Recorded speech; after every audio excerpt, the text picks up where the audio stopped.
My sister, who's 4 years older than me, she was 19, took a friend, Shelley, and I, and my sister Kim, went up to Jimbarella. It's a watering hole about 20 kilometres from Linda Downs. About 9 o'clock, or quite dark at night, we were sitting around the fire talking, and we saw what we thought was a spotlight, like you know what a spotlight is for roost shooting. And we said, I wonder who that roost shooter is over there. We watched this light for a while. It seemed to be getting closer, and we thought, that's funny, because we couldn't hear any sound like a motor vehicle, and he hadn't made a shot or anything. That's strange, and it seemed to be where we thought was fairly thick gidgee scrub. We thought, oh, that's weird, but anyway. We're still talking, and the light got closer and closer, and then one of us said, must be a UFO, because this white light that was hovering above the tree seemed to be getting closer and, you know, more and larger because it was getting closer. My sister said, oh, it is a UFO. So we had a Toyota ute. The three of us crowded in the front of the ute. We left our swags in the camp and we headed back to Linda Downs. We watched the light, which seemed to follow us for a while. By the time we got to the first gate, about 10k from our camp, it had more or less faded behind us. Growing up, you see that many lights and you hear that many stories. I think I probably did see it that many times, you know, and I remember one occasion now we was coming back from Mount Isa and we was coming up there with Stockport, only 20 k's out, 25, and I thought these guys was in the bloody yard, you know, and trucking or something, and we coming up to it, and it was on my left side.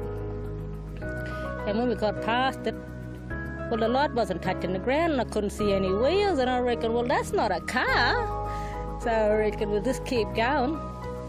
And it sort of come across behind and it bounced on our right side and followed us up. And I said, well, a car can't go through fence lines, so that couldn't be a car going along. And it followed us right up to lower limestone. And then he went back. And you know, a car, when he turn around and go away from you, you got a red tail light, eh? No red tail light, just the light just zooming backwards, you know? And our older people always say, when you see it on the road night time, don't try to speed up or anything because it can cause an accident. You got to stay at the same pace. So yeah.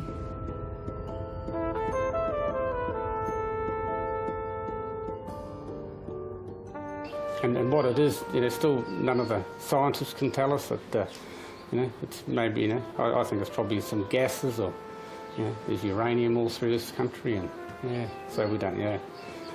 It's when my wife and I were down at Mungarani, which is, 700 kilometres directly south of Boulia. We just stopped one afternoon, one evening, and then on top of the sandhill, there's this light came up and just looked like someone with a dolphin torch up there. And yeah, just bounced around up there for 5 or 8 minutes, and yeah, and we just sort of didn't know what the hell it was. We just sort of starstruck, and then yeah, and the next day I thought, oh, I'm going to go have a look. So I got up the top of the sandhill, which is fairly rugged on one side, and yeah, and up the top there, I knew there couldn't have been anyone there, but no, definitely there's no tracks, no nothing. It was just so it must have been the Min light.